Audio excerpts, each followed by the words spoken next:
Então, dando continuidade às discussões sobre a eficiência mastigatória a partir dos estudos do sistema estomatognático, eu tinha citado para vocês a síndrome do respirador bucal. E é justamente onde eu vou trabalhar com vocês agora, que essa síndrome necessariamente não é uma doença, mas é um desequilíbrio, um transtorno que provoca alterações diretas no sistema estomatognático, diretas na mastigação. Afinal de contas, a base da respiração é o teto da mastigação, da cavidade bucal. Então, por ser o teto, nós temos aí consequências da deficiência na respiração. A deficiência na respiração pode ser em várias consequências, desde desvio de septo, desde adenoides hiperplásicas, desde cornetos hiperplásicos, problema de alergia ou o que for. Não é o nosso caso enveredar por esta área dos fatores etiológicos, mas nós vamos sim trabalhar as consequências no aparelho estomatognático, na questão do funcionamento do processo mastigatório. O que é que pode acontecer? A síndrome do respirador bucal, em consequência, na boca, na criança, no adolescente. O que é que pode acontecer? A síndrome ela pode ser parcial ou completa. Vamos trazer uma reflexão sobre o efeito do vento. A biruta no aeroporto dá o direcionamento do vento. Nós temos uma foto comum nas nossas praias, onde os coqueiros eles tendem a girar de acordo com a posição do vento. Olha aí esse coqueiro, mais especificamente na cidade de Olinda, na entrada da cidade de Olinda, cidade vizinha aqui de Recife, onde esse coqueiro fez esse contorno e depois seguiu reto. O que foi que aconteceu? Sem muitas delongas, preste atenção para a estrutura física do concreto, da parede. A parede vai, depois ela faz essa saliência e volta. O vento na velocidade, o vento passando na parede, retorna, faz o redemoinho, passa no coqueiro e o coqueiro vai entronchando, depois ele segue. Então ele vai, entroncha por conta da saliência do forte, a parede do forte, depois ele sobe. Então eu quero mostrar com isso a influência do vento na natureza. Ninguém vai discutir aqui nenhum tsunami da vida ou os vendavais, mas vai discutir a influência do vento diariamente, passando ou não passando pela cavidade nasal. O que é que acontece? Se nós temos uma criança cujo nariz, as narinas, só servem de enfeite e o ar praticamente não passa, parcial ou totalmente obstruído, e vai haver uma compensação bucal, nós estamos diante de uma criança com síndrome do respirador bucal. E o que é que isso vai acarretar na boca da criança?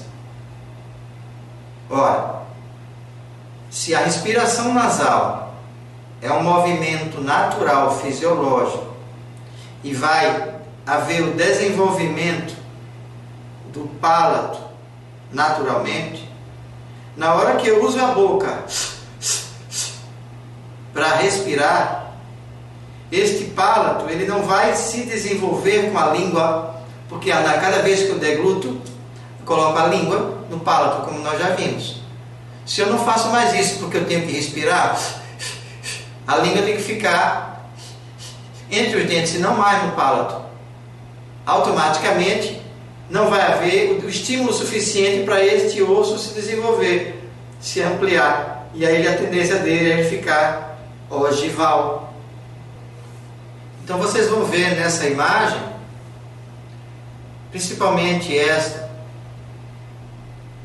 do lado direito, o quanto é profundo o palato, porque a criança não desenvolveu a abertura do palato. Com isso fica o palato parecendo uma ogiva, palato ogival, a ponta. Isto aí é um processo de desequilíbrio decorrente da não respiração nasal. altera toda a estrutura e eu preciso abrir, ampliar este ar. Mas isso é questão de tratamento depois. O correto é antes, uma vez que a criança tem síndrome do respirador bucal, trabalhar de forma preventiva. Ocorrem várias coisas. Lá na frente a gente vai discutir, mas vejam logo na foto do lado esquerdo, já que ela está aqui. Nós temos, uma vez que, veja, como foi colocado aqui, a parte superior cobre a parte inferior e a mandíbula se movimenta, tá? O padrão normal. Uma vez que a maxila está atrofiada, né, não houve desenvolvimento e a mandíbula está ali, essa atrofia provocou o quê? Provocou uma mordida cruzada. Então veja na foto, os dois lados, ao invés de estarem cobrindo o arco inferior, o que foi que aconteceu? A maxila reduziu. Então a mandíbula é que cobre. Então nós temos aí mordida cruzada bilateral posterior, com mordida aberta anterior. Veja o espaço que tem na frente para poder a criança. Isso não pode fechar. Isso altera o tônus labial, posição de dente, posição de língua. Veja o desequilíbrio que gera quando a criança tem síndrome do respirador bucal. É um desvio de um problema respiratório que acarreta diretamente no sistema estomatognático. No conflito, aí não tem eficiência mastigatória numa situação dessa, porque os dentes não estão mastigando direito, nas suas posições corretas. Né? Então, vamos lá. Agora vamos trabalhar a fisiologia. Para evitar muitas dessas coisas, né? Vamos trabalhar o desenvolvimento facial na perspectiva de haver o equilíbrio durante a amamentação do mamilo fazendo o estímulo na maxila. Então um estímulo é o mamilo e nunca uma chupeta. E uma vez que a chupeta jamais, mesmo as que se dizem ortopédicas, não substituem o estímulo da amamentação, até porque a pressão ela é mais contínua e com a língua, nós defendemos a amamentação. Então, a amamentação, além da questão alimentar, além da questão do afeto, afetivo, também ajuda no desenvolvimento das estruturas da face. E o desequilíbrio desse aspecto afetivo pode levar a criança, muitas vezes, à sucção de dedo ou sucção de chupeta.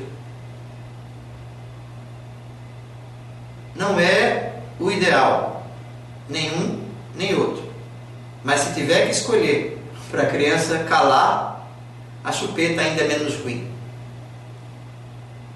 Porque você com 2, 3 anos você consegue tirar e o arco volta naturalmente. Até os 2 anos e meio você consegue tirar a chupeta. Já começando a ficar com a mordida aberta, você tira, ela volta ao normal. O dedo não. E para você tirar o dedo é muito mais difícil. Quando a criança está amamentando, o bolo alimentar, o leite, quando ela vai deglutir, existe um posicionamento da língua e a língua se projeta para poder vedar e haver a deglutição. Então nós temos várias fases da deglutição, que é a fase oral, a fase laringo-laringeia e depois a fase esofágica, quando o bolo já desce. Então nós temos 2 tipos de deglutição. Enquanto a criança não tiver os dentes descidos, ela tem uma deglutição infantil, quando ela projeta a língua para frente.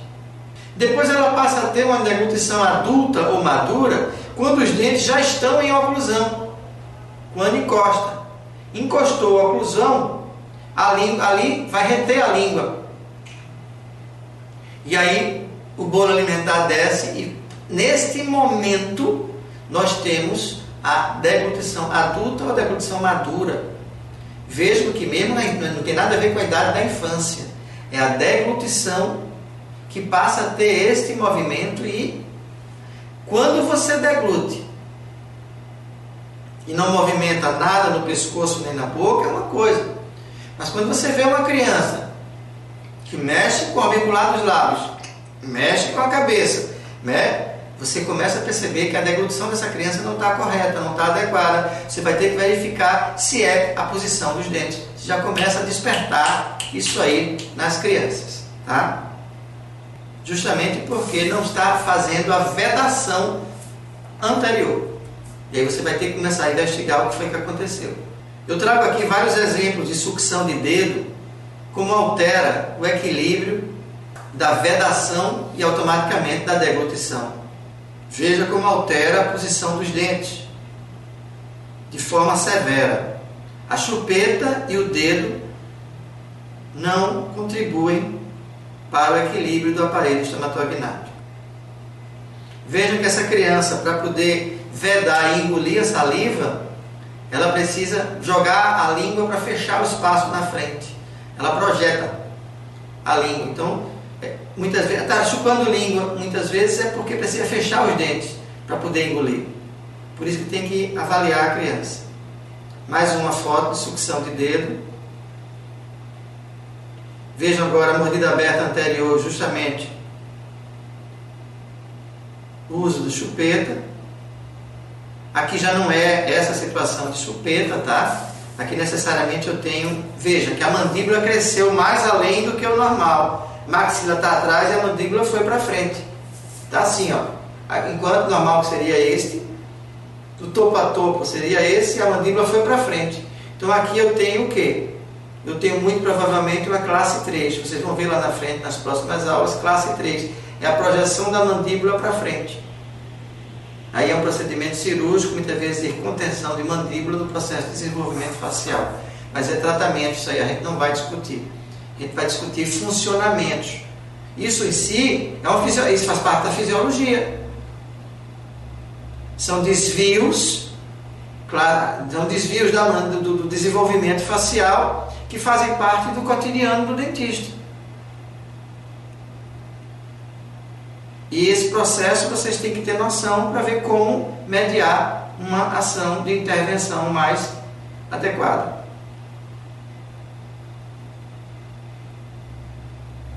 Mais uma vez, classe 3, veja que a mandíbula projetou-se para frente. Nós veremos isso depois. Aqui já é um caso de sucção de dedo. Essa menina tinha 15 anos quando chegou ao consultório e ela chupava dedo até os 15 anos. Veja que houve alteração de mordida cruzada bilateral superior. Veja que você consegue, quando ela fecha, ela houve o desvio de linha média. Perceba que a mandíbula não, o mento com a mandíbula não fecha, ela está de lado. Por quê? Porque para adaptar os dentes, a posição que os dentes foram ficando, a mandíbula foi desviando. Então é uma posição habitual. Se ela não sente dor, se não tem o que ela reclamava apenas era a estética, porque estava com 15 anos e estava se achando feia para namorar. Ela não reclamava de dor. Então houve uma adaptação do corpo para essa posição habitual, esteticamente comprometida, claro. Então nós vamos trabalhar na fisiologia uma situação desta. Houve um desequilíbrio, houve um desvio, houve um hábito, e aí é preciso depois cuidar dentro do processo fisiológico.